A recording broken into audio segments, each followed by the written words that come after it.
उसके बाद क्या होता है कि भगवान श्री शिव जी ने देखा कि पार्वती कहाँ है, कौन से कुंड में गिरी है, तो उन्होंने उसमें गिरते ही उन तुरंत ही उसको अधजली सी जल गई थी, लेकिन कंकाल शेष रह गए थे, उसको बाहर निकाल दिया था, बाहर पड़ी थी वो हड्डियां, अस्थियां शीघ्र ही बाहर निकाल दिया था, लेकिन वो जल चुकी थी, समाप्त हो गई थी, अस्थि अस्थि शेष थी। तो भगवान शिव जी ने उस पार्वती जी की, सती जी की उस अस्थियों को पार्वती समझ के इतना मोह, ओए होए, काम क्रोध मोह लोभ अहंकार, लोभ मोह, ये मोह प्रमाण देते हैं मोह कितना प्रबल होता है। भगवान शिव ने उस पार्वती के कंकाल को, हड्डियों को सीने से लगाया ऐसे, और 10,000 वर्ष तक उनको लिए फिरता रहा जंगल में, इधर उधर, उसको पार्वती समझ के। ऐसे पागलों जैसा हाल हो गया भगवान शिव का। तब कहते हैं भगवान विष्णु ने सुदर्शन चक्कर मार के और पार्वती जी के कंकाल के टुकड़े टुकड़े किए कि जब तक ये टुकड़े टुकड़े नष्ट नहीं होगा शरीर, तब तक भगवान शिव का मोह इससे भंग नहीं होगा। तो जहां पर आंख गिरी, वहां जहां आंखों वाले स्थान योग गिरा हड्डी ही, वो तो नैना देवी बना दिया मंदिर। जहां पर धड़ गिरी वहां पर वैष्णो देवी का मंदिर बना दिया। ऐसे ये मंदिरों की स्थापना हुई। अब इसमें काफी सत्संग में बहुत सा निर्णय आपको मिलेगा। अब जैसे नैना देवी का मंदिर क्यों बना, वैष्णो देवी का मंदिर कैसे बना, जहां पर भगवान शिव के, पार्वती जी के जो अस्थियां थी उसका धड़ गिरा था नीचे का हिस्सा, उसको वहीं पर जमीन में गाड़ कर अंतिम संस्कार किया गया और उसके ऊपर एक यादगार बना दी, गुंबद सा बना दिया कि आने वाले समय में ये यादगार बनी रहे कि भगवान शिव की ने ऐसी लीला की थी, पार्वती ऐसे हुआ था, और उसकी यहां पर ये धड़ को अंतिम संस्कार किया गया था। जहां नैन पड़ी वहां पर नैना देवी का भी इसी प्रकार यादगार बनाई थी कि आने वाले समय में कहीं न ऐतिहासिक बातों को कोई झुठला ना दे। अब उसकी पूजाएं शुरू होगी। वो एक मात्र यादगार है, वहां पूजा करने से कोई लाभ नहीं होता। अब क्या होता है, अब भगवान शिव का वो मोह भंग हुआ कि तू तो अस्थियां लिया फिर रहा था, ये तो पार्वती नहीं थी। फिर उसके मन में आया कि देख तेरे साथ कैसी समस्या ही कि एक वासना तेरे अंदर, जो काम रूप है, जो काम तेरे अंदर है, वासना है, स्त्री की इच्छा जो है, इसके कारण ही तो मैंने विवाह किया, और विवाह किया तो मेरे साथ धोखा किया, पार्वती ने मेरे से झूठ बोला, पीछे से जाकर उसने सीता का रूप बना। मैं सबसे प्रिय समझता था इसको कि ये मेरे सामने कभी झूठ नहीं बोलती, उसने मुझे धोखा दे दिया। तो क्यों ना ऐसा यत्न करूं कि मैं अपने इस विषय वासनाओं को, अपने रजोगुण को, अपने काम को समाप्त कर दूं तपस्या करके, मुझे भविष्य में स्त्री की आवश्यकता ही ना पड़ी। इस उद्देश्य से भगवान शिव ने 88,000 वर्ष तक तपस्या की और कहते हैं कामदेव को नष्ट कर दिया। ये काल बड़ा चाल है, चालबाज है। उसने एक भेज दिया अपना ड्रामा करके, उसने कहा मैं कामदेव हूं, मुझे माफ कर दो, माफ कर दो। भगवान शिव ने उसको अपने त्रिशूल आदि से दृष्टि से नष्ट कर दिया कि मैं तुझे नष्ट कर देता हूं। अब भगवान शिव जी ने सोचा ले कट गया रो, कामदेव न मर गया, अब तू निश्चिंत हुआ। अब कुछ वर्षों के बाद काल भगवान को याद आई बात। कुछ वर्षों के बाद काल भगवान के मन में आया कि इस प्रकार जैसे आज भगवान इस शिव ने साधना करके और ये मान लिया है कि मैंने अपनी वासनाओं को नष्ट कर दिया, आने वाले समय में इसकी देखा देखी और भी कोई ना कोई ऐसे बैठ जाएंगे, और ये ऐसे बैठने लगे तो तेरा काम बंद हो जाएगा, क्योंकि संतान उत्पत्ति होगी नहीं, तू खाएगा कहां से। इसको ये चिंता और लगी रहती है। उसी समय रिमोट से, क्योंकि 21 ब्रह्मांड के जितने भी प्राणी हैं और जिनके हेड ऑफ द डिपार्टमेंट से, उन सब के रिमोट इसके हाथ में। तो इसने उसी समय अपने प्रेरणा से शंकर भगवान के मन में ये प्रेरणा पैदा कर दी कि कहते हैं जब सागर मंथन हुआ था तीसरी बार, उसमें एक अमृत का कलश निकला था, एक मदिरा का कलश निकला था। राक्षसों ने अमृत का कलश ले लिया था और भगवान विष्णु ने एक मोहनी, एक स्त्री का, सुंदर स्त्री का रूप बना करके और राक्षसों को अपनी तरफ आकर्षित करके, धोखा दे करके वो कलश बदल दिया था। शराब का तो उनको दे दिया था, अमृत का उठा लाए थे। तो उनके मन में आती है, भगवान शंकर के मन में ये आई कि उस समय भगवान विष्णु लड़की के रूप में, स्त्री के रूप में कितने सुंदर लग रहे होंगे। आज मैं चल के उनके पास, विष्णु जी के पास चल के उनसे प्रार्थना करता हूं कि आप अपना वो रूप बनाइए, दिखाइए मुझे जो आपने सागर मंथन के समय राक्षसों को धोखा देने के लिए बनाया था, स्त्री रूप बनाइए। क्योंकि उस समय मैंने विष को ग्रहण कर लिया था और मुझे नशा बन गया था, मैं नहीं देख पाया था। इतना विचार करके भगवान शंकर जी विष्णु जी के द्वार पर जाकर बैठ गए। आओ भगत हुई, प्रणाम हुआ, पूछा कैसे आना हुआ महादेव। तब भगवान शिव ने कहा कि भगवान आज मैं आपके पास एक विशेष कार्य से आया हूं। मैंने सुना है कि आपने जब राक्षसों से वो अमृत का कलश छीना, वापस लिया और मदिरा का उनको दिया, तो आपने स्त्री रूप बनाया था और मैं उसको देख नहीं सका क्योंकि मैंने वो विष ग्रहण कर लिया था। आज मैं आपका वो रूप देखना चाहता हूं, मुझे एक बार वो स्त्री रूप बनाकर दिखाइए। अब भगवान विष्णु जी कहने लगे, भोलेनाथ वो तो कोई मजबूरी थी, कोई समय था, अब बता मुझे शर्म नहीं आओगी, मैं लड़की बन के खड़ा हूं तेरे सामने। भगवान शिव जी कहने लगे, मैं बैठ गया आपके द्वार पर और जब तक मुझे रूप नहीं दिखाओगे मैं नहीं जाऊं। भगवान विष्णु को पता था कि ये भगवान तो भाई 88,000 वर्ष तक तप करके आए और यहां बैठ गया, ये उठे कोई ना मन माने 10,000 वर्ष तक, तो इससे भी पीछा छुटवाना आवश्यक है। ऐसे ही बात बूत करके, मजाक मजू करके और अपने महल की तरफ चले गए। भगवान बैठो भोलेनाथ अभी आता हूं मैं। तो वहां से अंतर्ध्यान होकर के भगवान शिव अकेले बैठे थे बाहर बरंडे में और सामने बहुत सुंदर बाग था, वन था। थोड़ी सी दूरी पर भगवान विष्णु ने सुंदर लड़की का रूप बनाया, अर्धनग्न शरीर उसका, और भगवान शिव ने इधर देखा, कोई नहीं देख रहा तो उठकर चल भाग लिए उस लड़की के पीछे। और भगवान शिव जी और विष्णु जी जो स्त्री रूप में था वो थोड़ा सा और माड़ी सी स्पीड पकड़ के आगे को चलने लगे। आखिर में भगवान शिव ने दौड़ के उसका हाथ पकड़ दिया। तब तक भगवान शिव की बहुत बुरी हालत हो चुकी थी, जो यहाँ वर्णन भी नहीं की जा सकती, उनके इतिहास में लिखा है। उसी समय भगवान विष्णु जी ने अपने विष्णु रूप बना लिया। जब उनके मुंह की तरफ देखकर ये सती थी, तो भगवान विष्णु ने कहा कि ऐसे मूर्ख बनाया था जैसे आपको बना दिया, राक्षसों को मैंने ऐसे मूर्ख बनाया था। अब यहां परमात्मा क्या कहना चाहते हैं बंदी छोड़ कबीर साहब जी?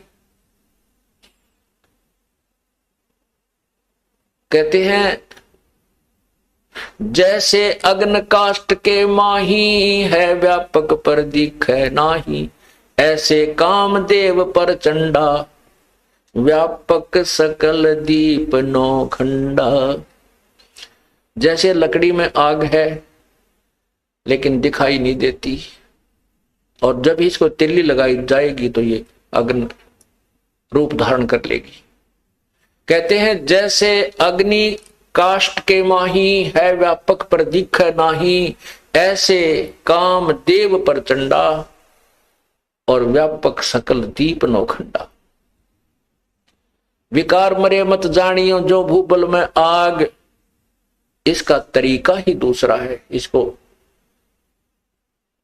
विकारों को नष्ट करने का जो काम, क्रोध, मोह, लोभ, अहंकार रूपी शब्द, स्पर्श, रूप, रसगंध आदि हैं, इनको नष्ट किसी हठ योग या क्रिया से नहीं किया जा सकता। इससे तो ये सिर्फ एक कुछ समय के लिए ऐसा लगेगा जैसे भूबल में आग होगी हो, ऊपर राख ठंडी हो जाती है, लेकिन अंदर ज्यों की तो विद्यमान रहती है। इसका तरीका है ज्ञान प्रथम, ज्ञान के बाद फिर सिमरण, जो श्वास का सिमरण है, इन विकारों को बिल्कुल धीरे धीरे नष्ट कर डालता है। अब ये काल भगवान हमारे को यहां जब हम मनुष्य शरीर में आ जाते हैं तो हमारे ऊपर ज्यादा सतर्कता बरतता है। हमारे अंदर इतने विकार पैदा कर दिए, फिर इतनी हमारे को यहां सुविधाएं की चाह बना दी। एक कोठी बन जाए नहीं सब्र होता, नहीं संतुष्टि होती, दूसरी ओर बनाता हूं, दूसरी भी बन जाती है। एक शहर में बहुत अच्छा प्लाट मिलता है, इतने लाख रुपए का, 50 लाख रुपए का, कुछ दिनों में 1 करोड़ का हो जाएगा, वो ले लेता है। इसको यहीं के जोड़ तोड़ में अपना जीवन बर्बाद करवा कर फिर कहता है तू गधा बन चल, 84 लाख योनियों में उसको लू में डाल देता है। फिर वो निश्चिंत हो जाता। जो प्राणी 84 लाख योनियों के चक्कर में पड़ गया, इतने पाप इकट्ठे करवा देता है कि 84 लाख योनियां भोग कर इसको कभी फिर मनुष्य शरीर मिलेगा। और 84 लाख योनियों को भोगने के बाद जब मानव शरीर मिलता है तो ये प्राणी शीघ्र सी भक्ति ग्रहण नहीं करता। एक भक्त ने प्रश्न किया कि भगवान ने यो श्राप क्यों दे दिया इसको। भगवान तो जानी जान थे, कबीर परमात्मा तो सर्वज्ञ हैं, सर्वशक्तिमान हैं, वो तो जानते थे कि इसको ये श्राप क्यों दे दिया कि वे तो 1 लाख मानव शरीरधारी जीव खाएगा, 1.25 लाख उत्पन्न करेगा। ये श्राप ना देते। प्रथम तो परमात्मा की लीला को हम नहीं समझ सकते, क्योंकि हमारी बुद्धि एक जीव की है, और जीव जितनी सोच सकता है हमारी सोच उतनी, इतने प्रश्न उत्तर हम कर सकते हैं। अगर यदि परमात्मा इसको ये सजा ये नहीं देता, ये श्राप समझो, चाहे इसके किए हुए कर्म का ये फल समझो, ये नहीं देता तो ये मनुष्य शरीर देता ही नहीं। और मनुष्य शरीर के बिना परमात्मा नहीं मिल सकता, हम भक्ति नहीं कर सकते। उस परमात्मा ने ये रहम किया हमारे ऊपर कि ये मनुष्य शरीर देना इसकी मजबूरी बन गई, और मनुष्य शरीर में परमात्मा आकर के हमें सद्बुद्धि दे करके, तत्व ज्ञान समझा करके, भक्ति करा करके वापस ले जा सकता है। इस प्रकार हमने, क्योंकि हम बालक हैं, अनजान हैं, अज्ञान हमने ग्रहण किया हुआ है, इसलिए हमारे मन में एक से एक ऊटपटांग प्रश्न आते ही रहेंगे। लेकिन कुछ एक प्रश्नों के हल हो जाने के बाद हमें समझ लेना चाहिए, बुद्धिमान को संकेत ही काफी होता है कि हमारी सोच बिल्कुल गलत है, और जो संत जी कह रहे हैं ये प्रमाणित हैं, ये बातें सारी ये सच्ची समझ लेना। क्योंकि समझदार को यही अपने इस शंका रूपी राक्षस को नष्ट करने का ये भी एक फार्मूला अपनाना चाहिए कि आज तक हमें कितना ज्ञान था और हम किन बातों को सत्य मान रहे थे, किन भगवानों को भगवान माने बैठे थे, सारी गलत पाई हमारी। तो आज जो संत जी जो बात बता रहे हैं, जो ज्ञान दे रहे हैं, वो परमात्मा का दिया हुआ है। हमारी बुद्धि बेशक से स्वीकार नहीं कर पा रही तो भी ये सत्य पावेगी। इस प्रकार भी अपनी शंकाओं को समाप्त कर देना चाहिए और भक्ति पर लग जाना चाहिए। क्या कहते हैं, यो सौदा फिर नाही रे संतो, ये सौदा फिर नाही, यो सौदा फिर नाही, यो सौदा फिर। लोहे जैसा ताव जात है, लोहे जैसा ताव जात है, काया दे सराई रे संतो, यो सौदा फिर नाही, यो सौदा फिर नाही रे संतो, यो सौदा फिर नाही।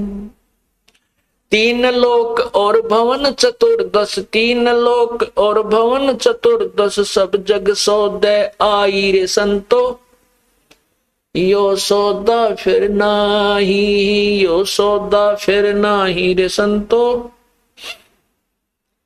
दूने तीने किए चौगने, दुगने तिगने किए चौगने, किन्हू मूल गवाई रे संतो, यो सौदा फिर नाही, यो सौदा।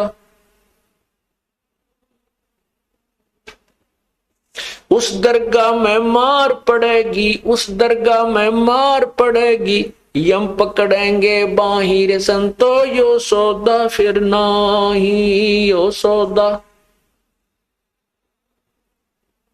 नर नारायण देह पाय के, नर नारायण देह पाय के, तू फेर 84 जाहिर संतो, यो सौदा फिर नाही, यो सौदा। जा सतगुरु की मैं बलिहारी, जा सतगुरु की मैं बलिहारी, जो जामन मरण मिटाई रे संतो, यो सौदा फिर नाही, यो सौदा। जा दिन की मोहे डरनी लागे, जा दिन की मोहे डरनी लागे, लज्जा रेक नाही रे संतो, यो सौदा फिर नाही, यो सौदा फिर नाही रे संतो। कुल परिवार तेरा सकल कबीला, कुल परिवार तेरा सकल कबीला, मसलत एक ठराई रे संतो, यो सौदा फिर नाही, यो सौदा फिर, सौदा फिर नाही। बांध पिंजरी आगे धर लिया, बांध पिंजरी आगे धर लिया, फिर मरघट को ले जाई रे संतो, यो सौदा फिर नाही, यो सौदा फिर नाही रे संतो। अग्नि लगा दिया जद लंबा, अग्नि लगा दिया जद लंबा, फूक दिया उस ठाई रे संतो, यो सौदा फिर नाही, यो सौदा। वेद बांध फिर पंडित आए, वेद बांध फिर गुरुजी आए, पीछे गरुड़ पढ़ाई रे संतो, यो सौदा फिर नाही, यो सौदा। नरसेती तू पशुआ की जय, नरसेती तू पशुआ की जय, गद्दा बैल बनाई रे संतो, यो सौदा फिर नाही, यो सौदा। ये 56 भोग कहाँ मन बोरे, 56 भोग कहाँ मन बोरे, कित कुरडी चरणे जाई रे संतो, यो सौदा फिर नाही, यो सौदा। प्रेत शिला पे जा बिराजे, प्रेत शिला पे जा बिराजे, पितरों पिंड भराई रे संतो, यो सौदा फिर नाही, यो सौदा। बोर श्राद्ध खान को आए, बोर श्राद्ध खान को आए, काग बहे कलमाई रे संतो, यो सौदा फिर नाही, यो सौदा। भाई जय सतगुरु की संगत करते, जय सतगुरु की संगत करते, तेरे सकल कर्म कट जाई रे संतो, यो सौदा फिर नाही, यो सौदा। अमरपुरी पर आसन होते, अमरपुरी में आसन होते, जहां धूप न छाई रे संतो, यो सौदा फिर नाही, यो सौदा फिर। सुरत नृत मन पवन पियाना, सुरत नृत मन पवन पियाना, शब्द शब्द समाई रे संतो, यो सौदा फिर नाही, यो सौदा फिर। गरीबदास गलतान महल में, गरीबदास गलतान महल में, मिले कबीर गुसाई रे संतो, यो सौदा फिर नाही, यो सौदा। गरीबदास गलतान महल में, गरीबदास गलतान महल में, वो मिले कबीर गुसाई रे संतो, यो सौदा फिर नाही, यो सौदा। सत साहिब पुण्यात्माओं,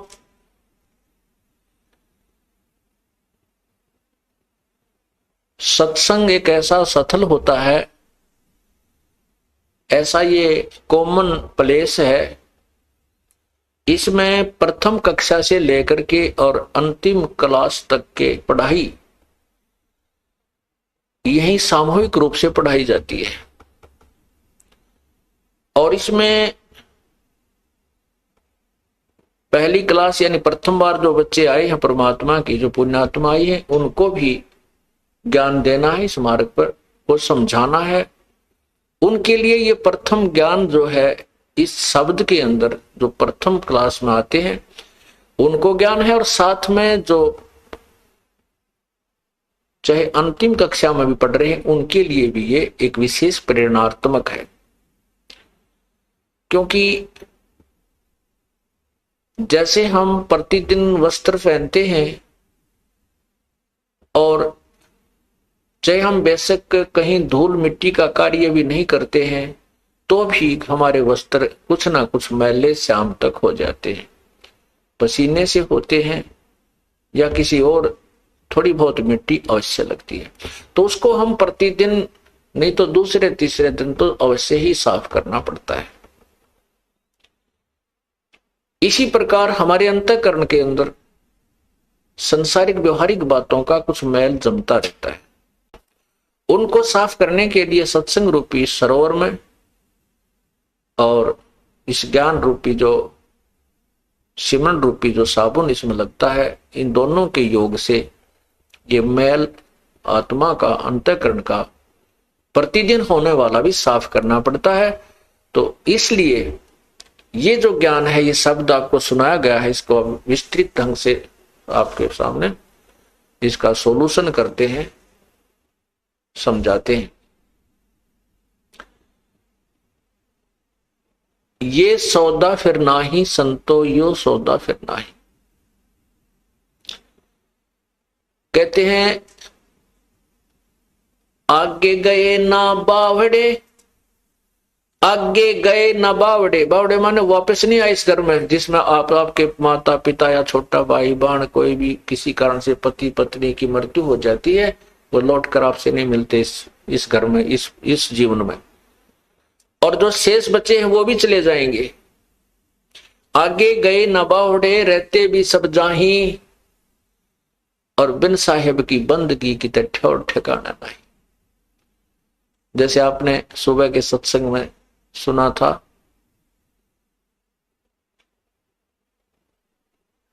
पतझड़ आवत देख कर, पतझड़ आवत देख कर बन रोवे मन माही, वो ऊंची टणी पात थे अब पीले हो जाही।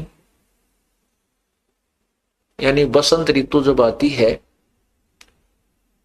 उसमें सभी पत्ते पीले होकर के, पूर्व वाले जो पत्ते थे वो सब पीले होकर के सूख करके जमीन पर गिर जाते हैं, और नई कोपलें तुरंत फूट आती हैं। तुरंत ही हफ्ते के अंदर ही उनमें इतनी बड़ी बड़ी इतनी पत्तियां होकर के वृक्ष हरा भरा हो जाता है, 10 दिन के अंदर, 15 दिन। और पहले वाले पत्ते सभी टूट टूट कर नीचे गिर जाते हैं। कोई तो गंदे नाले में पड़ा है, कोई पशुओं के नीचे पैरों के नीचे कुचला जा रहा है, कोई कहीं उड़ रहा आंधी में, कोई इधर गिर रहा है, कोई इधर। तो ऐसे एक परिवार को समझाने के लिए वन वृक्ष और पत्ते का एक उदाहरण दिया प्रभु ने। कहते हैं पात झड़ता यूं कहे, सुन भई तरवर राय, अब के बिछड़े ना मिले ना जाने कहां गिरेंगे जाए। जैसे घर का सदस्य मृत्यु को प्राप्त हो रहा है, अंतिम श्वास गिन रहा है, और वो कहता है भगवान ने पता नहीं कहां जन्म होगा, कहां जाऊंगा, कहां ठिकाना होगा मेरा। ऐसे उदाहरण देते हैं कि पत्ता गिरता हुआ वृक्ष से कहता है कि सुन भाई तरवर राय, अब के बिछड़े नहीं मिले ना जाने कहां गिरोगे जाए। तो उस पत्ते को सांत्वना देने के लिए पेड़ बोलता है, अर्थात जैसे कोई सदस्य शरीर छोड़ने को की स्थिति में आ चुका है, मृत्यु निकट आ गई है, वो दुखी होता है क्या होगा, मरूंगा। तो दूसरे समझदार बुद्धिमान व्यक्ति कहते हैं भाई यहाँ तो सभी ने मरना है, आप आज मर रहे हो, हमारा कल को नंबर है, यहाँ तो कोई रहना ही नहीं है। तो उसको सांत्वना मिलती है और वो शरीर अपना आसानी से छोड़ देता है। तो यहाँ तरवर उस वृक्ष, वो वृक्ष कहता है, तरवर कहता पात से सुनो पात एक बात, यहाँ की यह रीति है एक आवे एक जात। इस काल के लोक में जन्म और मृत्यु तो हार्ड एंड फास्ट रूल है, यहाँ तो ये होगा ही होगा। यहाँ की ये रीत है, ये रूल है, नियम है, एक आ रहा है एक जा रहा है, एक मृत्यु हो रही है एक जन्म ले रहा है।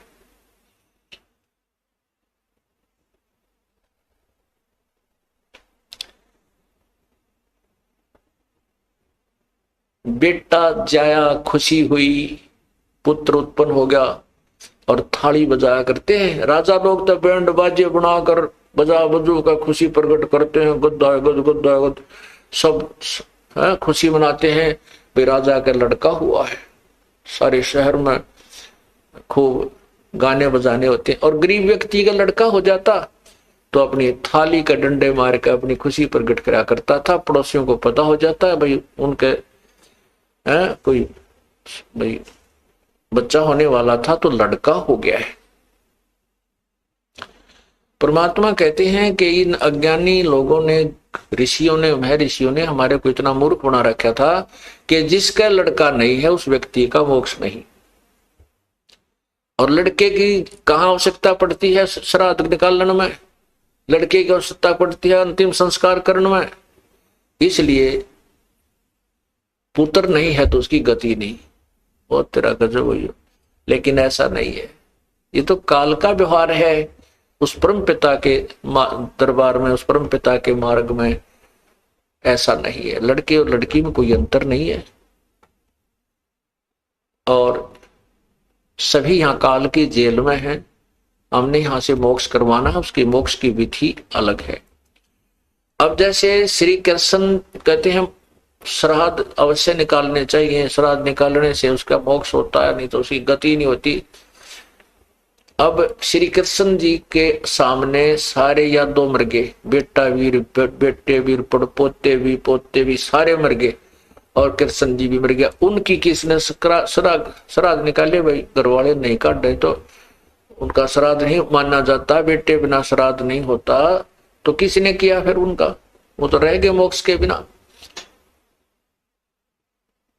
तो इस प्रकार पुण्यात्माओं ये हमें भ्रमित किया हुआ था। तो अब हम उसी विषय पर चलते हैं। बेटा जाया खुशी हुई, बहुत बजाए थाल, ये तो आना जाना लगा हुआ है ज्यों कीड़ी का नाल। साथी हमारे चले गए, हम भी चालन हारे, कोई कागज में बाकी रह रही, तात लगी है वारे। हमारे साथी चले गए, किसी की पत्नी गई, किसी का भाई गया, मृत्यु होगी। और कहते वो चले गए, हम भी चालनहार हैं, हम भी चलने वाले हैं, हमारी कोई कागज में बाकी रह रही है, यानी अभी हमारे सांस शेष रहते हैं। जिस दिन वो पूरे हो गए उसी दिन अपनी भी कड़च हो जाएगी। चलो इसलिए क्या कहा जाता है, यो सौदा फिर नाही रे संतो, यो सौदा फिर नाही। ये सौदा, ये मानुष जीवन, और इस मनुष्य जीवन के अंदर हमारे को, इस मनुष्य जीवन के अंदर हमारे को तत्व ज्ञान प्राप्ति और पूर्ण संत की प्राप्ति, पूर्ण भगवान का मार्ग मिल गया। और फिर भी हम भक्ति नहीं करते हैं तो हमारे जैसा नालायक नहीं। फिर हम इस काल के जाल में अगर रह गए, इन सुविधाओं को हम सुख मान बैठते हैं, तो फिर हमने कुछ नहीं समझा, ना ज्ञान सुना। अब क्या बताते हैं कि ये सौदा फिर ना ही संतो, ये मनुष्य जीवन का प्राप्ति होना बार बार नहीं होता। ये बहुत ही पुण्य कर्मों के संयोग से मानव शरीर मिलता है। और भी ज्यादा पुण्यकर्मी प्राणी जिनका अब इस समय में जन्म है। अब ये तत्व ज्ञान का प्रचार हो रहा है, इस तत्व ज्ञान का सूर्य उदय हो रहा है। अब इस समय में ये एक भक्ति काल बोलते हैं इसको, भक्ति काल, भक्ति समय, और ये बहुत समय तक चलेगा। अब जिसके जन्म होगा और ये मार्ग जिसको मिल गया उसका मोक्ष निश्चित होगा, यदि वो मर्यादा भंग नहीं करेगा, कानून नहीं तोड़ेगा, मालिक के नियमों को नहीं तोड़ेगा, तो वो पार होगा। तो कहते हैं ये मनुष्य जीवन का मिलना ये सौदा फिर नाही, संतो यो सौदा फिर नाही। ये लोहे जैसा ताव जात है काया देश राही। जिस प्रकार लोहे को गर्म कर दिया जाता है, लोहे को खूब गर्म करके उसको बाहर निकालता था कारीगर, और उसके ऊपर फिर तुरंत उसके ऊपर हथौड़े से घन से चोट मारता था, और उसका जो भी कोई पलटा चिमटा बनाना होता उसका बना लिया करता था। और यदि वो थोड़ा सा भी ठंडा हो जाए वो लोहा, तो उस पे से पूरे गणने से कूट लो, वो वस्तु नहीं बन सकती जिसके लिए वो गर्म किया गया था। और ठंडा हो जाने के बाद उस पर कितना प्रयत्न करो वो वस्तु नहीं बन सकती जिसके लिए वो सारा व्यवस्था जोड़ी गई थी। थोड़े से भी ताव में कमी आ जाने से वो वस्तु नहीं बन पाती। ये मनुष्य शरीर जब तक आपके पास है ये लोहा गर्म है, और इसके ऊपर ये राम नाम की चोट लग गई तो इससे मोक्ष प्राप्ति हो जाएगी, अन्यथा ये व्यर्थ है। फिर तो बांगा टेढ़ा बन जाएगा, कुत्ते गधे सुअर का मुंह लगेगा, भूंडा टेढ़ा पूरा, तो हम फिर बांगे टेढ़े हो जाएंगे। फिर क्या बताते हैं, तीन लोक और भवन चतुर्दश सब जग सौदे आही। यहां पर जैसे कोई साधना अच्छी करके गया वो स्वर्ग पहुंच गया, महास्वर्ग चला गया ब्रह्मलोक में, और वहां अपने पुण्यों को खा रहा है, वहां पुण्य समाप्त हो जाएंगे फिर वापस आएगा। ये सभी सौदा करके सभी सौदा कर रहे हैं। तीन लोक और भवन चतुर्थ सब जग सौदे आही, और दुगने तिगने किए चौगने किन्हू मूल गवाही। जिन पुण्यात्माओं को पूर्ण संत मिल गए, उन संतों के बताए मार्गदर्शन के अनुसार वो अपनी क्रियाओं को करते हैं, दान करते हैं, सेवा करते हैं, सत्संग सुनते हैं, भगवान की भक्ति करते हैं, तो वो अपने इस श्वास रूपी पूंजी से, मनुष्य रूपी धन से को दुगने तिगने और चौगने कर रहे हैं। और जो इसी जैसे एक सेठ पैसे लेकर के 1 लाख रुपया दूसरे कहीं चला जाता है दूसरे शहर में, वहां किराए पर कोई मकान ले लेता है, किसी धर्मशाला में कमरा वगैरह लेता है, और वहां एक दूसरा जो है वो भी वहां गया हुआ है, वो भी अपना बिजनेस करने गया है, सौदा करने गया है, दूसरा भी सौदा करने गया है, दोनों ने वहां कमरे लिए। एक तो अपना बिजनेस व्यापार करके और पैसा बढ़ा रहा है, और एक दूसरा उसी जो धन लेकर गया था 1 लाख रुपया उसी में तो किराया दे रहा है, उसी में से सामने गुट्टी लाकर सो जाता है, शराब पीता है, अच्छे रेस्टोरेंटों में खाना खाता है, तो वो निर्धन हो जाता है, वो बिजनेस नहीं करता है। और जो साथ में सौदा कर रहा है उसी पूंजी से वो 1 लाख के 2-3 लाख बनाकर लाता है, और जो बिजनेस नहीं कर पाता, रेस्टोरेंट में मौज उड़ाता फिरता है, गुट्टी ला लेता है, वो अपनी मूल धन को नष्ट करके मुंह लटका के आता है और वो निर्धन बन जाता है। ऐसे ही ये श्वास रूपी पूंजी मनुष्य जीवन जो आपको प्राप्त हुआ ये आपका मूल धन है। और जो पुण्यात्मा इसमें अपनी हिम्मत करके कोई साधना भक्ति कर रहे हैं, सत्संग में आ रहे हैं, दान कर रहे हैं, सेवा कर रहे हैं, ये इस मूल धन से दुगने तिगने और चौगने बढ़ा रहे हैं। और जो सत्संग में आते नहीं, इनको ज्ञान इन्होंने सुना नहीं और भक्ति उन्होंने की नहीं, वो अपने उस मूल धन की जो पूर्व जन्म की कमाई थी उसको वेस्ट कर रहे हैं, व्यर्थ कर रहे हैं। उसी में से अपने कार बना रहे हैं, कोठी बना रहे हैं, कार ले रहे हैं, घूटी ला रहे हैं, सिनेमा देख रहे हैं, ताश खेल रहे हैं, बकवाद गढ़ रहे हैं। वो फिर जब यहां से जाएंगे मुंह लटका कर जाएंगे। जैसे अभी आपने सुना था एक प्रियव्रत राज 11 अरब वर्ष तक राज करके, या तो 1 लाख वर्ष भी जी कर हमने देख लिया, सतयुग में हम 1-1 लाख वर्ष मनुष्य शरीर में रहे तो भी ना सेटिस्फेक्शन हुई। और वह बीमारी कटी नहीं जिसके जो काटनी चाहिए थी। 11 अरब वर्ष तक राजा रहकर भी उसका पेटा नहीं भरा, उसको संतुष्टि नहीं हुई। कहता है कि मुझे थोड़े से सांस और दे दो। 11 अरब वर्ष मत अकेला तोड़ा को ना, 4 सांसा और के कर देगा तू।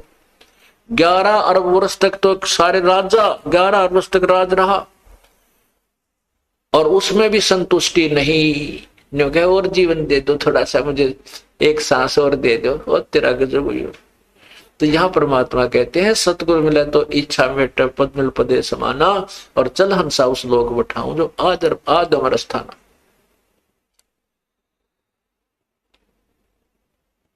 तीन लोक और भवन चतुर्थ सब जग सौदे आही, दुगने तिगने किए चौगने किन्हो मूल गवाही। फिर क्या बताते हैं,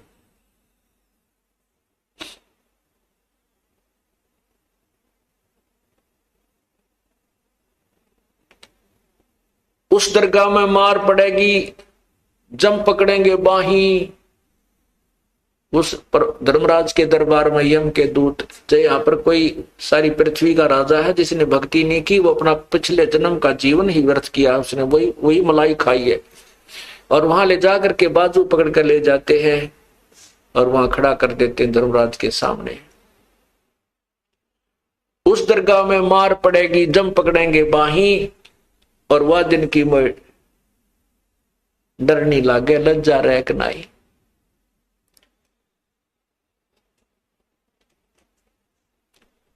फिर क्या बताते हैं कि नर नारायण दे ही पातु फिर 84 जाही। इतना सुंदर शरीर भगवान ने अपने जैसा शरीर आपको दिया है। नर का जो शरीर है नारायण जैसा है, परमात्मा अपने ही जैसा है, अपने ही उनियार है, अपना सृजनहार हमरे ही उनिहार है, हमारा सृजनहार हमारे ही उनिहार, हमारे ही जैसा, हमारे जैसा मनुष्य जैसा शरीर का। लेकिन उनके शरीर के मटेरियल में अंतर है, हमारे में उनके शरीर में मटेरियल में अंतर है। उस परमात्मा का शरीर वो काया ऐसनाविरम 5 तत्वों से बनी काया प्रभु की नहीं है, हमारी 5 तत्वों से बनी है। जैसे एक सोने की मूर्ति हो, एक मिट्टी की, हम मिट्टी की मूर्ति है, प्रभु सोने का शरीर युक्त है। उनका शरीर समझो इतना तेज एक नूरी तत्व से बना है।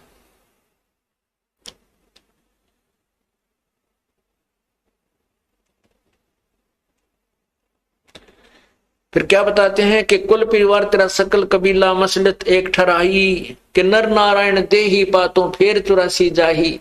इतना सुंदर शरीर भगवान ने दिया, इसमें कितनी सुविधाएं दी आपको और कितनी समझ दी, और फिर ऊपर से मेरे जैसा दास भेज के आपको ज्ञान दिया, और फिर 84 लाख योनियों में जाने की तैयारी कर रहा है नादान। कहते हैं जा सतगुर की मैं बलिहारी, जो जामन मरण मिटाही। वैसे तो संत बहुत हैं, कोई कहीं तक का ज्ञान देता है, कोई किसी तक का ज्ञान देता है। कहते मैं तो उस संत के सतगुर के ऊपर बलिहारी हूं, जन्म और मृत्यु के दीर्घ रोग को समाप्त करती।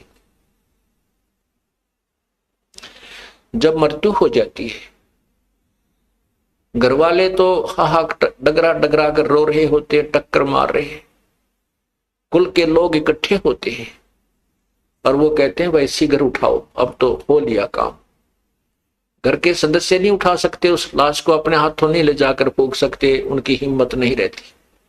परिवार के सदस्य आसपास के इकट्ठे होते हैं, कुल के लोग, और उनको सांत्वना देते हैं और वो अपने काम में लग जाते हैं। कोई वह पिंजड़ी बांधन लग जाता, अर्थी जिसे कहते हैं, कोई लकड़ियां ले ले चल पड़ता, कर दो शुरू फटाफट। कहते हैं कुल परिवार तेरा सकल कबीला मसलत एक सलाह की एक ठहराई, और बांध पिंजरी आगे धर लिया मरघट में ले जाए। अग्नि लगा दिया जद लंबा फूक दिया उस ठाही। अब अपने हाथों उस व्यक्ति के शरीर को अंतिम संस्कार कराते हैं, अपने हाथों हम उनको फूक आए, और फिर आकर के क्या क्रियाएं होती हैं। अग्नि लगा दिया जद लंबा फूक दिया उस ठाही, और वेद यानी ये पुस्तक लेकर कथा करने के लिए फिर गुरुजी आए, गरुड़ पुराण लेकर के। गरुड़ पुराण लेकर के गुरुजी आए और पीछे गरुड़ पढ़ाई। परमात्मा कहते हैं कि गरुड़ पुराण को आप मरने से पहले पढ़ो एक बार और उस पर विचार करो।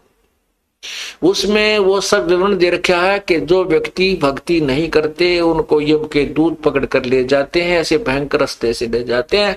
वो हाहाकार मचाते जाते हैं, उनको भूख लगती है। वहां पर जो पुण्यकर्मी प्राणी है वो पुण्य करके अपना भोजन आहार कर रहे हैं और उनको कोई पानी भी नहीं पिलाता है। उनसे शिक्षा लो। किसी ने ऐसा जुल्म किया था उसका बेटा मर गया, किसी ने ऐसा जुल्म किया था उसकी आंखें फूट गई, कोई ऐसा पाप करता था उसका हाथ कट गया।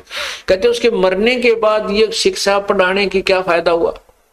वो जीवित था, जब वो जीवित था तो पढ़ाते। वो उस जो गरुड़ पुराण के लिखे हुए लेखों को पढ़कर सतर्क होता, बुराइयों से बच जाता, पाप ना करता। अब वो मर चुका है, उसकी तो जो भी आगे योनि मिलनी है, मनुष्य बनना है, पशु बनना है, पक्षी बनना है, वो तो तैयारी हो चुकी। और अब गरुड़ पुराण पढ़ाते हैं उसकी शांति के लिए। परमात्मा फिर क्या कहते हैं? वेद बांध फिर पंडित आए। वो गरुड़ पुराण लेकर के फिर पंडित आए, पीछे गरुड़ पढ़ाई। नरसेती तो पशुआ की जय गद्दा बैल बनाई, ये 56 भोग कहा मन भोरे की तकुरडी चढ़ने जाई। आज मनुष्य जीवन में हम कितना सुंदर आहार करते हैं, कितना मोहन भोजन करते हैं, नाना प्रकार के व्यंजन बनाते हैं। कहीं दही है, कि पकौड़े हैं, कि कहीं खीर है, दूध है, क्रीम मिल रही है, कई प्रकार की सब्जी, काजू, किशमिश, सेब, संतरे आए हैं। और एक परमात्मा की भक्ति ना करने से हमें क्या मिलेगा? गद्दा बैल बनाई। अब गधे के जीवन पर विचार करो पुण्यात्माओं। हम ये सोचते नहीं, हम इतने लापरवाह हो गए। अब मनुष्य शरीर प्राप्त करके हमारे मन में भी नहीं आती हम पशु पक्षी भी बन जाएंगे। हम ये सोचे अपनी नए मौज बनी रहेगी, नए काचे काटांगे। नहीं, ये तो भाई ये नहीं सदा, ये तो उनको मिलेंगे जो भक्ति कर रहे हैं। या तो पार हो जाएंगे, नहीं तो फिर उन्हीं को मानव शरीर मिलेगा। तो क्या बताना चाहते हैं कि 56 भोग कहा मन बोरे, फिर कुरडी चढ़ने जाई। एक परमात्मा का नाम इस जीभ से ना लेने से परमात्मा पशु जुनी दे देता है। वो बोल के ये नहीं बता सकता मुझे भूख लगी है, या सिर में दर्द है, पैर में दुख है, या प्यास लगी है, बोल नहीं सकता।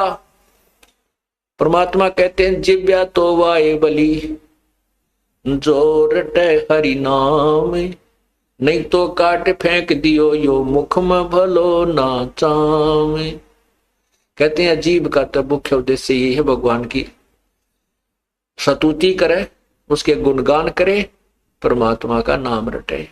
अगर यदि ये काम नहीं करते हो, ये भगवान की महिमा और गुणगान, भगवान की जो है ना जाप आदि नहीं करते हो, तो इस जीव की कोई आवश्यकता नहीं, इस चाम को इस मुंह में रखने की कोई आवश्यकता नहीं।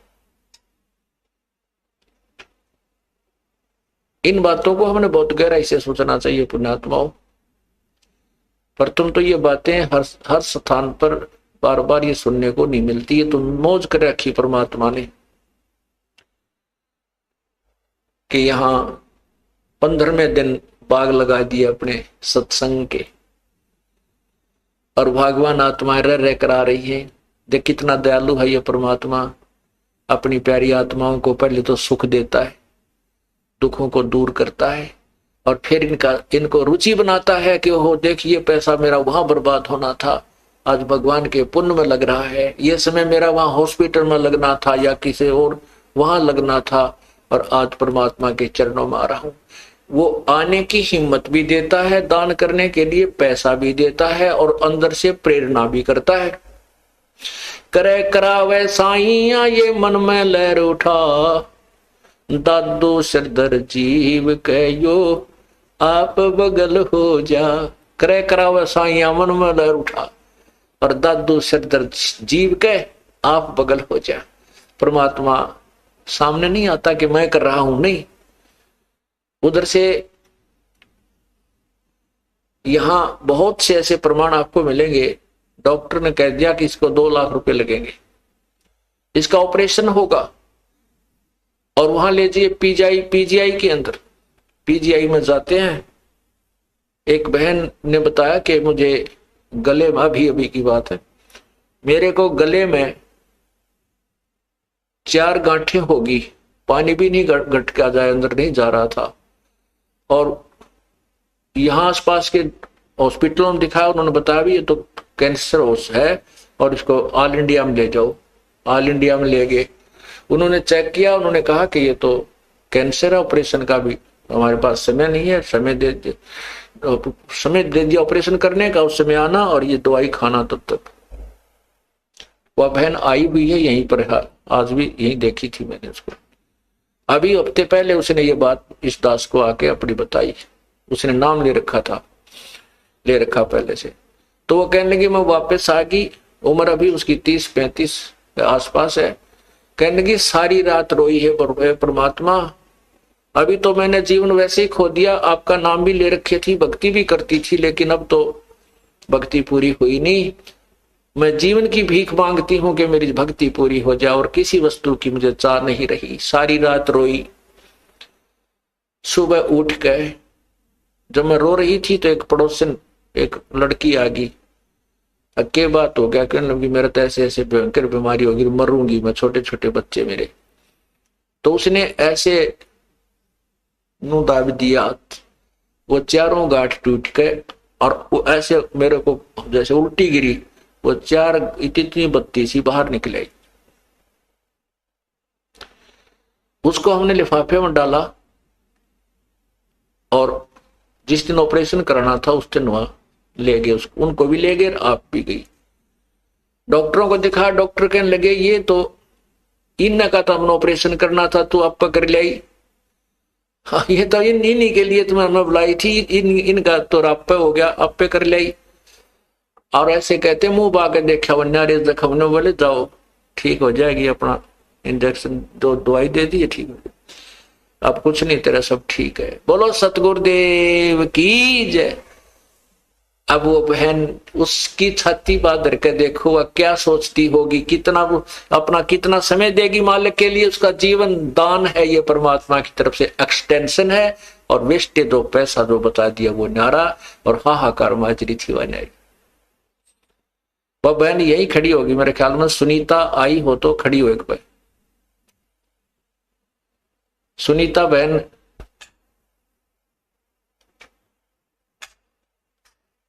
वो चली गई होगी फिर।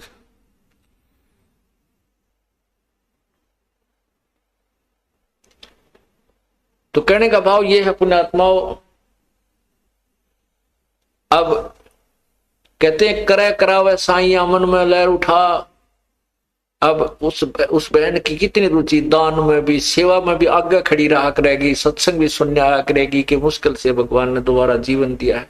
तो ऐसे ही ये परमात्मा हमारे जन्म मरण के रोग को जड़ से निकालेगा। तो क्या बताते हैं, नर से तीतू पशुआ की जय गद्दा बैल बनाई, ये 56 भोग कहाँ मन बोरे, कहीं कुरडी चरने जाई। ये 56 भोग कहाँ मन बोरे। पुण्यात्मा बहुत गहराई से सोचा करो इन बातों को जो आपको बताई जाती है। कोई शौक नहीं है, हम कह रहे हैं तुम सुन रहे हो, ये कहने सुनने तक नहीं रखना। ये बातें कहने सुनने की नहीं, ये कर पाड़ने की हैं। ये केवल सुनन तक सीमित नहीं रखना, इनके ऊपर कदम टू पॉइंट आपने चलने का प्रयत्न करना है। सहारा भी भगवान देगा, कबीर परमात्मा आपको सहारा भी देगा। हम उसी के सहारे से इस काल के साथ संघर्ष कर सकते नहीं। जीव के बस की, जीव के कोई औकात नहीं है। कहते हैं ब्रह्मा का आसन खिसा जब सुनी काल की गाज। यो काल जब दहाड़ता है, गरजता है, ब्रह्मा जैसे, ब्रह्मा विष्णु महेश जैसे के जो है ना, उसके आसन भी थर्राने लग जाते हैं। और अर्जुन जैसा योद्धा देखकर उस काल को कांप रहा था, तो बाकी किसके विषय में कहें कि इस काल से कौन सुरक्षित हो सकता है। ये तो कबीर परमात्मा के सामने इस काल की दाल नहीं गलती, नहीं तो 21 ब्रह्मांड में ये सब के ऊपर प्रभु है। केवल कबीर परमात्मा के सामने ये नतमस्तक हो जाता है। उसकी चर्चा के जहां चलती है वहां आसपास भी नहीं रहता ये।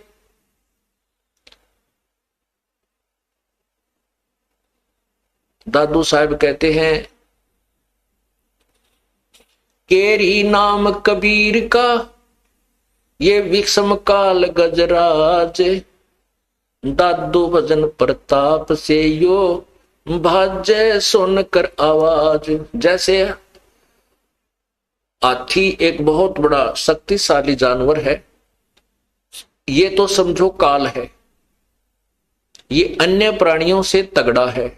और शेर के ऊपर केहरी परमात्मा कबीर साहब की जो शक्ति भक्ति और उसकी महिमा को समझो, ये बब्बर शेर है, केहरी है। और हाथी कितना तगड़ा हो और शेर एक दाड़ मार दे तो हाथी लीद कर देता है, इतना घबरा जाता है हाथी शेर की चिंगाड़ सुनकर, दहाड़ सुनकर। ऐसे ही कबीर परमात्मा के नाम से काल इतना भयभीत हो जाता है कि ये लीद कर जाता है, उस आसपास के क्षेत्र को छोड़ जाता है। ये सत्कर मानना। तो कहने का भाव ये है कि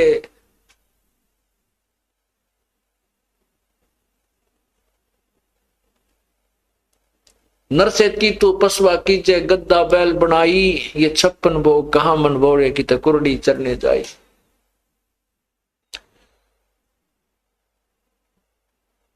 फिर क्या बताते हैं कि हम जो साधना करते थे और जो पूजाएं किया करते थे वो हमारी व्यर्थ थी। उन साधनाओं से क्या था, जैसे पिताजी की अस्थि उठाओ, माता जी की, भाई की, बहन की, जिसकी भी, उन अस्थियों को ले जाकर के गंगा में प्रवाह करवा के आओ, वहां पुरोहित होते हैं, उनसे क्रिया कराओ, तुम्हारे पिताजी का मोक्ष हो जाएगा, गति हो जाएगी। वो भी करवा दिया पिताजी की गति कराने के लिए, माता जी की गति कराने के लिए। उसके बाद क्या हुआ कि अब इसके जो है ना श्राद्ध निकालो, 13वीं करो, फिर 17वीं करो, महीना करो, फिर वर्ष छठा महीना करो, फिर वर्षी करो, किस लिए कि इसकी गति होगी। फिर कहते हैं अब श्राद्ध निकालो, इसकी गति हो जाएगी, श्राद्ध कर निकालो। परमात्मा कहते हैं अरे तेरा गजब यो गति कराने लगे थे, कहां से और कहां जा छोड़ा। क्या कहते हैं, प्रेत शिला पे जा बिराजे पितरों पिंड भराई, बहुर श्राद्ध खान को आए काग भय कलमाही। अब श्राद्ध के दिन आओगे, आसोच लग जाएगा परसों चौथे। अब देखना, देखिए भगवान किसे बौले बना रखे हमारे कोई नादानों ने। जबकि आपको दिखाया था विष्णु पुराण में कि श्राद्धों में क्या लिखा है कि पितरा के श्राद्ध करे तो 2, 4, 8, 2, 4, 6 ऐसे कहते, 2 ब्राह्मण हो, 4 हो, 6 हो, 8 हो, इवन नंबर में। और पितरा के उसके करे, भूता के करे, प्रेतों के तो 1, 3 ऐसे 6 इस प्रकार, मतलब 5, 6 ना हो, 5, 7 जिस तो 2 से डिवाइड ना हो, इतनी संख्या के ब्राह्मण जमाने चाहिए। और फिर लास्ट में ये लिख रखा है कि एक योगी अगर 1000 ब्राह्मणों के सामने बैठा दिया जाए तो उन ब्राह्मणों का भी पेड़ा पार कर, यजमान का भी करे, तो फिर पुण्यात्मा आप जो है अब योगी हो गए हो। गीता जी में लिखा कि अर्जुन कि जब दूसरे अध्याय का 46वां श्लोक है कि अर्जुन जब नाना प्रकार के भ्रमित करने वाले, नाना भिन्न भिन्न प्रकार के भ्रमित करने वाले ज्ञानों से जब तेरी बुद्धि हटकर एक ज्ञान पर रुक जाएगी तब तो तू योगी होगा। तो ये तत्व ज्ञान सुनने के बाद जो भिन्न भिन्न प्रवृत्त करने वाले ज्ञानों से तेरी बुद्धि हट जाएगी तब तो तू योगी होगा, तब तो तू भगत सही बनेगा, तो फिर भक्ति प्रारंभ हो जाएगी। तो यहां लिखा है कि कोई योगी 1000 ब्राह्मणों के सामने एक योगी यानी तत्वदर्शी संत से प्राप्त नाम प्राप्त प्राणी उनको उनके सामने ला दिया जाए तो ब्राह्मणा का भी उद्धार करे, यजमान का भी, क्योंकि वो ज्ञान सुनाएगा, परमात्मा की यथार्थ कथा सुनाएगा, उस सच्चा ज्ञान बताएगा और परम संत के पास ले जाकर पूरे परिवार का भी और उन ब्राह्मणों का भी कल्याण करवाएगा, उनको ज्ञान समझाएगा, उनका बेड़ा पार करवा देगा। तो हम क्यों ना वो काम करें जो जिनसे हम अपने पितरों की मोक्ष चाहते हैं, उनसे वो मोक्ष भी ना होता उनका। अब देखो क्या होता है, क्या बताते हैं। अरे भोली सी दुनिया सतगुरु बिन कैसे सरिया, रे भोली सी दुनिया सतगुरु बिन कैसे सरिया। अपने लला के बाल उतरवावे, देखो कैंची ना लग जइया। एक बकरी का बच्चा लेके उसका गला कटैया, रे भोड़ी सी दुनिया सतगुरु बिन कैसे सरिया। कहते हैं एक बुढ़िया जाया करे गुड़गांव माड़ी पर या अपने इष्ट स्थान पर जहां जिसकी पूजा है कि लड़के या लड़की के बाल उतरवा काने, पहले जो बच्चा जन्म होता है वो सूचे बाल भगवान का चढ़ाने उस धाम पर चढ़ा कर आएंगे। और वहां जाते हैं, बुढ़िया अपनी पुत्र वधू को साथ ले जाती है और साथ में पोता या पोती होती है। वहां नाई बैठा होता है उस इष्ट धाम में बाल तारनिया काटनिया। तो बुढ़िया कहती है अपने उस नाई को, कह भाई नाई के देख पोता या पोती जो भी है मेरे बेटे या बेटी का कच्चा सिर से भाई सहज सहज कदे कैंची लाग जाए, देख रहे सहज सहज बाल काटिए। और फिर वहां मूर्ख बना रखा है उन अनजान लोगों ने, पुजारियों ने और गुरुओं ने कि माता के एक बकरा चढ़ा, तेरा बेटा बेटी सुखी रहेगा। अरे तेरा गजब भैया, अपने बच्चे की जीवन की सुरक्षा के लिए और दूसरे के जीवन को लेकर के वहां कटवा रही है। और अपने बच्चे को तो इतना प्यारा लगे तना कैची लगने का भी डर, और एक बकरी का बच्चा लेकर उसका गला कटवा दिया, उसको भेंट चढ़ा दिया उन मूर्खों के कहने से वहां पत्थर की बनाई हुई मूर्ति पर। और स्वाद करें वह पुजारी वहां बैठे जो बेकारे हैं, वो उन बकरों को मरे हुए को खावें। फिर कहने ऐसे लगे कि मारो मैं तुम्हें चढ़ा जाऊं, क्यों फिर उसने वो अपना कितौर बेचे, घने कट जाते, वह खराब हो जाता, वो सारे ने खा नहीं सकते मोटे पेटों वाले।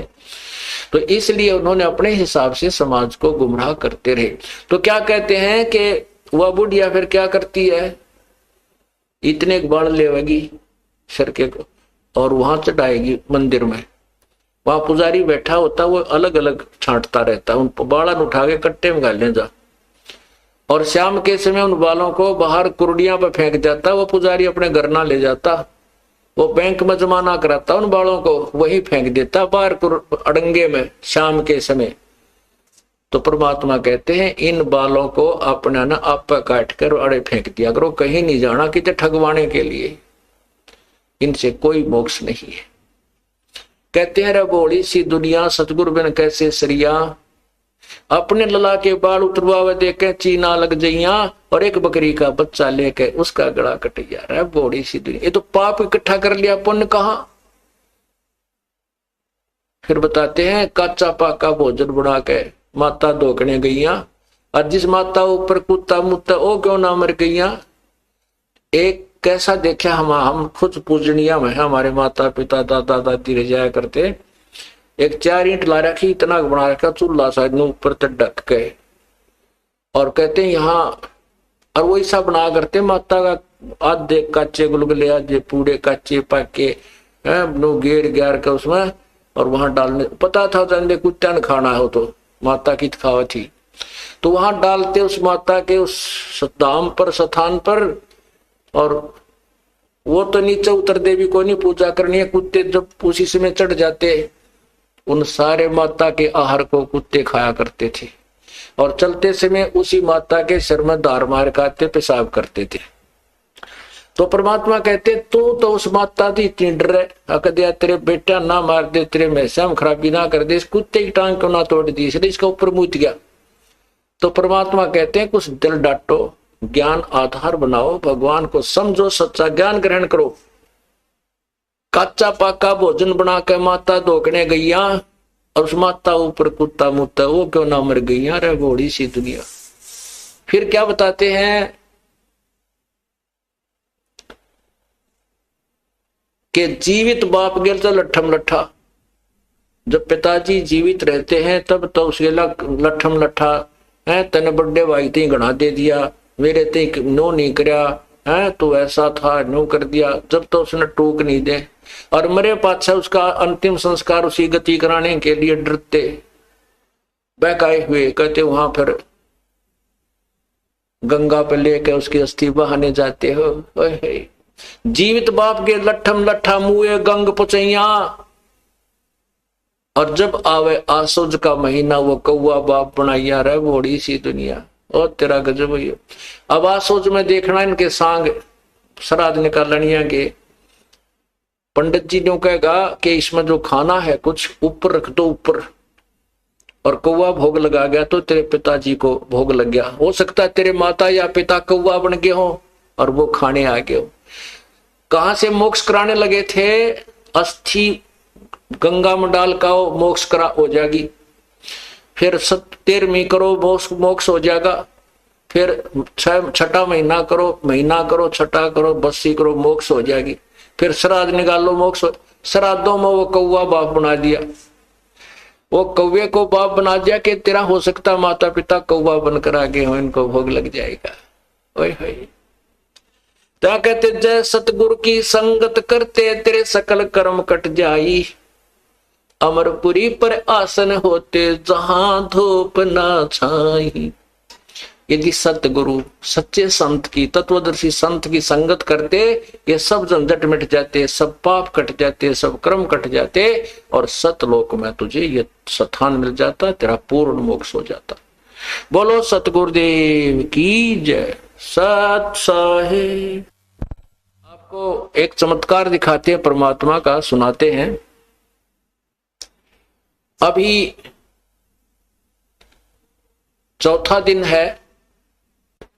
एक जो आपने पहले आपको बताया था कि कोल्हापुर के अंदर एक भक्त है हमारे, पूरा परिवार परमात्मा का नाम लिए हुए है। तो उसमें पीछे आपको बताया था कि वो पूरा परिवार उपदेश लिए हुए हमारा, और वो एक सीडी बना रखी है दास ने, सीडी वीडियो सीडी में भर रखा है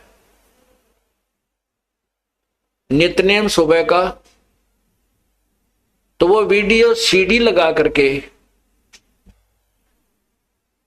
और टीवी में चला करके पूरा परिवार सत्संग सुबह का नित्यनेम किया करता है। तो वो बता रहे थे कि हम शाम जब पिछले 8 श्लोक रह जाते हैं, गैबी ख्याल विशाल सतगुरु अचल दिगंबर थीर है, भक्ति हेत आन काया धरे आए अवगत सत कबीर है। तो वो जब शुरू होता हम खड़े हो जाते हैं और आदर सत्कार से ये सोचते हैं कबीर परमात्मा सतलोक से आते हैं तभी जीवों का कल्याण करते हैं। कहते हैं हम इतना सुन ही रहे थे, उसी समय इस दास का जो रमे उसमें टीवी पर जो सीडी में चल रहा था ये चलचित्र, उसके ऊपर कबीर परमात्मा का चेहरा आकर के स्थापित हो गया। इतना आपको फोटो दिखाया था, अभी दिखाते। तो उसमें इस दास के चेहरे पर परमात्मा का चेहरा टीवी में आकर के ऐसे चिपक गया।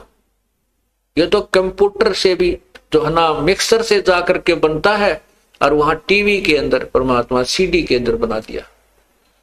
तो कहते हैं हमारी आंखों में पानी आ रहा है, हम थर थर कांप रहे हैं।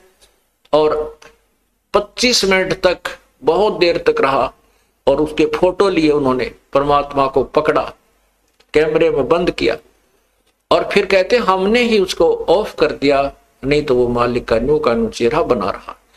अब इसी प्रकार अभी चौथा दिन है,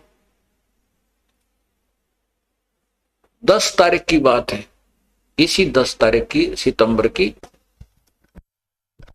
ये आपने देखा है, ये ऊपर है दास का सिर, ऐसे ये जो ऊपर बाल दिखाई देते हैं ये दास का शीश है, और ये चेहरा परमात्मा का, और ये दाढ़ी इतना इतना ये चेहरा मालिक का लग गया, और ये माइक लगे हुए हैं, ये माइक चल रहे हैं।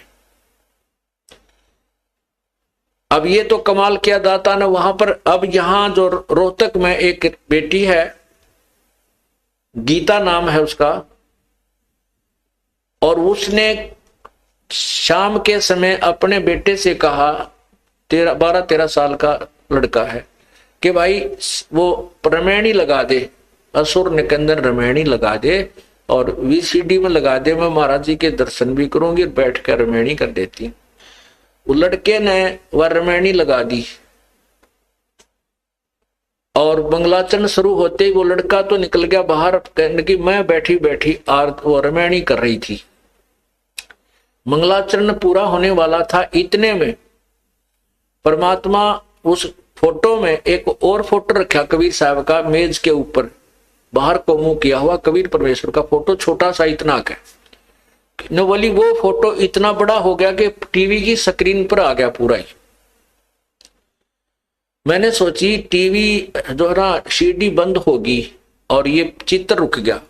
इतने में आप जो रमैनी कर रहे थे उस चलचित्र में आपका चित्र था, वो कबीर साहब के चेहरे के ऊपर आकर फिट हो गया, और वो रमैनी चल रही है, रमैनी की आवाज चल रही है और फोटो हंग है। उसने उसी समय फोन किया हमारे भक्त बसंत जी के पास कि भाई ऐसे ऐसे कमाल हो गया, परमात्मा ने कमाल कर दिया और यहां से हो रहा है। महाराज जी से बात करा तो मेरे से बात हुई, ने बोली जी मैं क्यों कैसे दिखाऊं आपको, कमाल कर दिया, अनहोनी कर दी है, ऐसे ऐसे आपका चेहरा भगवान के चेहरे के ऊपर लगा हुआ है, रमैनी चल रही है और वो आवाज आ रही उसकी और फोटो डिट रहा है। मैंने कहा बहन ऐसे करो बेटी, उसका फोटो लो, परमात्मा ने पकड़ो, मालिक आए हैं तो प्रत्यक्ष होने लग रहे हैं, पकड़ो मालिक को, ठा जात मिल जाए तो कहने लगे जी हमारे मोबाइल में कैमरा को नहीं।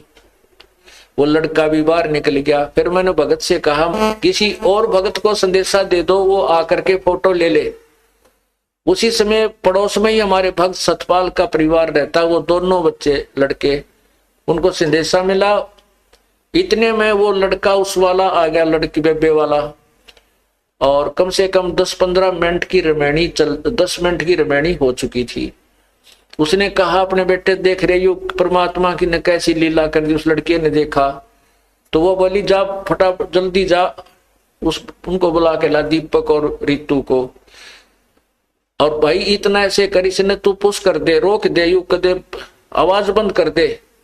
फोटो तो हंग था, आवाज चल रही थी, इसने आवाज को बंद कर दे, कहीं वो आवाज इतना बंद ना हो जाए, चित्र चला ना जाए।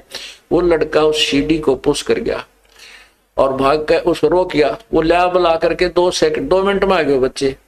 आते ही उन्होंने 5-6 फोटो खींचे और उसी समय लेकर के वाला बहन भी और वो लड़के भी यहाँ पहुंचे दास के पास। रो और बता हुआ बेटी, रो और बता कि ऐसी अनोनी मेरी आंखों के सामने वो छोटा सा चित्र मालिक का पूरा हुआ और आपका चेहरा उसमें समा गया। वो देखिएगा, अब आपको दिखाते हैं,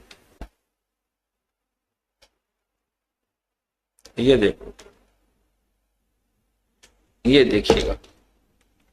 अब ऊपर छतरी पूरी परमात्मा वाला फोटो, कबीर साहब का फोटो है, चित्र है, उधर कोने में लगा हुआ है वो, और ये ऊपर छतरी है, नीचे कबीर परमात्मा के ये हाथ और पैर नीचे कबीर परमात्मा के, ये ऊपर टोप परमात्मा का है और ये चेहरा दास का बना हुआ है। इतना सिर्फ ये काला जो कोट पहना ये दास का बना हुआ, इतना हिस्सा दास का है और बाकी शेष मुकुट परमात्मा का, नीचे पैर परमात्मा के, छतरी मालिक की। अब ये समझाने के लिए परमात्मा कहते हैं कि इस ब्रह्म मत पढ़ो, जो ये दास भेज रखा है इसको मेरा ही स्वरूप समझो। मम संत मुझे जान मेरा ही स्वरूपम, बोलो सतगुरुदेव की जय। सत साहिब कर जोरों विनती करूं, धरूं चरण पर शीसे। गुरु राम देवानंद जी महाराज ने दियो नाम बख्शीश, कोटि कोटि सिजदा करूं, कोटि कोटि प्रणाम। चरण कमल में राखियो, मैं बांदी जाम गुलाम। अब गुण किए तो बहुत किए, करत न मानी और। बावे बंदा बख्श दियो, बावे गर्दन उतार। अब गुण मेरे बाप जी, बख्शो गरीब नवाज। जो मैं पोत कपोत हूँ, बोर पिता को लाज। मैं अपराधी जन्म का, नक्सक भरे विकार। तुम दाता दुख भंजना, मेरी करो संवार। जय इब कै सतगुरु मिले, सब दुख आँखों रोय। चरणों ऊपर शीस धरूं, कहूं जो करनी होय। गुरु जी तुम ना भूलियो, चाहे लाख लोग मिल जाए। हमसे तुमको बहुत है, तुमसे हमको नहीं।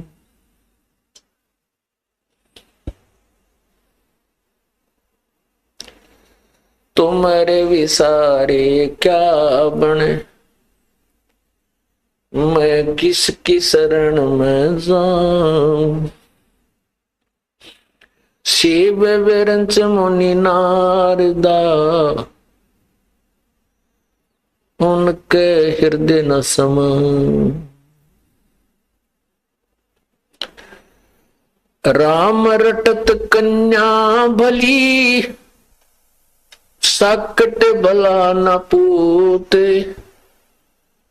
छेरी के गल गल थना, जिसमें दूध न मूत। राम रटत कोढ़ी भलो, चू चू पड़े जो चाम। ये सुंदर शरीर किस काम का, जिस मुख नाही नाम।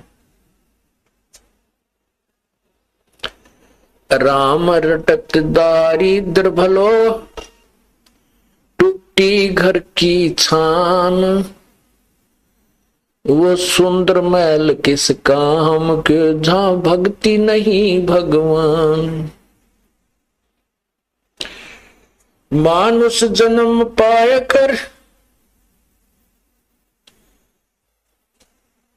नहीं रटे हरि नाम।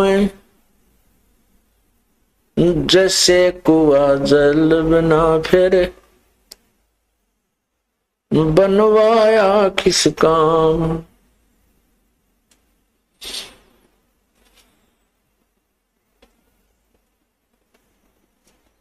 लूट सको तो लूटियो, राम नाम की लूट। पीछे फिर पछताओगे, प्राण जाएंगे छूट।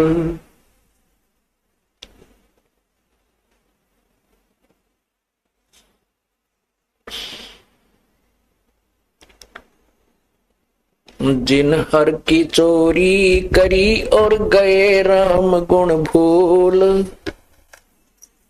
ते बेदना बागुल किए, रहे उर्द मुख झूल। मानुष जन्म दुर्लभ है भाई, मिले न बारंबार। जैसे तरवर से पत्ता टूट गिरे, वो बहुर न लगता डार। परम पिता परमात्मा सारी सृष्टि के रचनहार, कुल मालिक, पूर्ण ब्रह्म, कबीर देव, कबीर परमेश्वर इस काल के लोक में आकर अपने निज घर की खबर हमें बताते हैं। हम कौन हैं, कहां से आए थे, यहां जन्म और मृत्यु हमारा किस उद्देश्य से हो रहा है। हम प्रतिदिन देखते हैं कोई ना कोई ऐसी दुर्घटना किसी समाचार पत्र में या वैसे अपनी आंखों के सामने या किसी वैसे रिश्तेदारी या गांव में, शहर में हम प्रतिदिन देखते हैं कि परिवार नष्ट हो जाते हैं। एक दुर्घटना के अंदर पूरा परिवार नष्ट हो जाता है। कहीं फ्लड आता है, बाढ़ आ जाती है, कहीं पर भूकंप से शहर के शहर विनाश को प्राप्त हो जाते हैं। जो व्यक्ति आजीवन महल बनाने में, मकान बनाने में लगा रहा और भूकंप आने से उसी महल के अंदर दब के पूरा परिवार नष्ट हो गया।